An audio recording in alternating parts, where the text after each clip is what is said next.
What's up, guys? It's TechnoViking23 coming to you today with another Warframe video.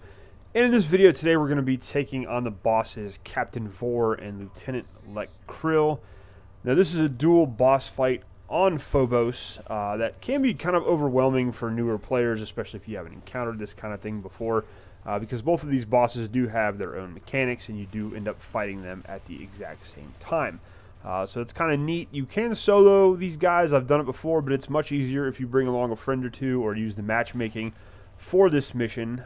Captain Vor is pretty straightforward. He's actually, to me, didn't seem much different than when I fought him on Mercury.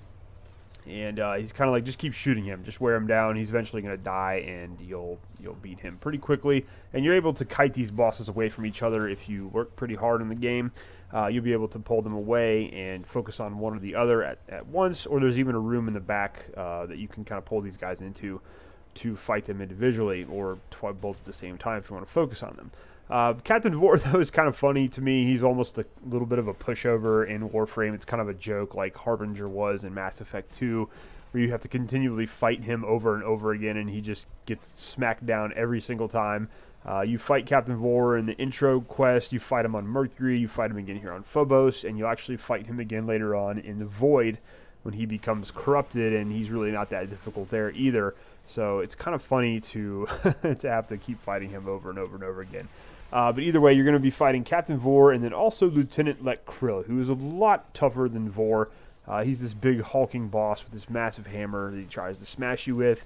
He can attack you with ice and fire attacks, and he also has two different phases. Now, in his first phase, he's pretty much invulnerable, just like Sargus Ruck was on Saturn.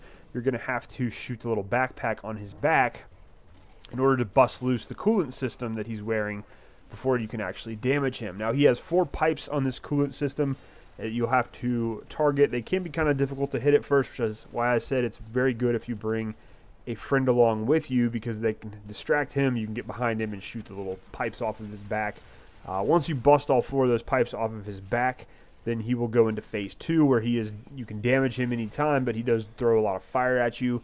Overall, didn't have a big problem defeating him. I think it was just the first phase where he's in that kind of invulnerable state. Can take a little while to get him out, especially if you're trying to solo him. But once you get him into phase 2, he drops pretty quick if you're putting out any kind of DPS at all, especially since you can kite him into this little cave in the back and just kind of wail on him. But overall, not a really tough boss fight. It can be if you're just now starting the game and you're just getting into this. It might be kind of confusing at first. You're like, oh crap, I got to fight 2 bosses at one time. But once you get the mechanics down and once you kind of learn the map they're on, it's really not that difficult. You do want to take advantage of those kind of side rooms and caves, because there are a lot of Grenier adds that will come in during this fight, and those guys can get super annoying, so you want to make sure you're whittling those down too, or trying to stay away from them by hiding in those back rooms. Now, Lech Kril can also be damaged by some different types of attacks to bust those pipes off. Certain AoE attacks from different Warframes can help damage those. So, you know, just kind of try your best and learn what works. If you do your slam attack from the air, the AoE damage from that can definitely help you get those pipes dislodged a little bit faster. But, you know, just want to work and try different Warframes, different weapons, and kind of figure out what's going to work best for you.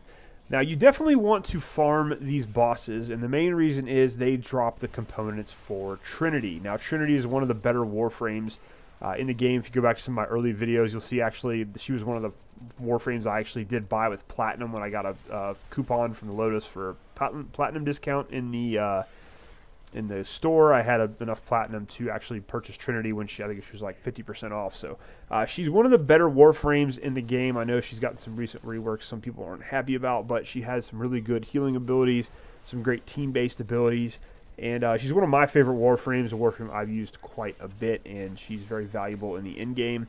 As far as I know, that could be different now. If one of you more expert players you know, is aware of that, let me know. But you know, I haven't really reached in-game yet. I'm still working through the planets, and Trinity is definitely a Warframe that comes in handy when you are on a team. She's got some really cool stuff she can throw out. But Trinity will drop from these guys, and you just farm them and get her. She's a really solid Warframe. And then they can also drop the parts for the Miter, which is this really cool saw blade gun. It's like this gun, it literally shoots saw blades. It's pretty awesome. It's got a very high status chance. It's not a great weapon overall, but it's just kind of a fun weapon to use. There's a lot of unique and fun weapons in Warframe to use, and the miter is definitely one of those. Really awesome weapon.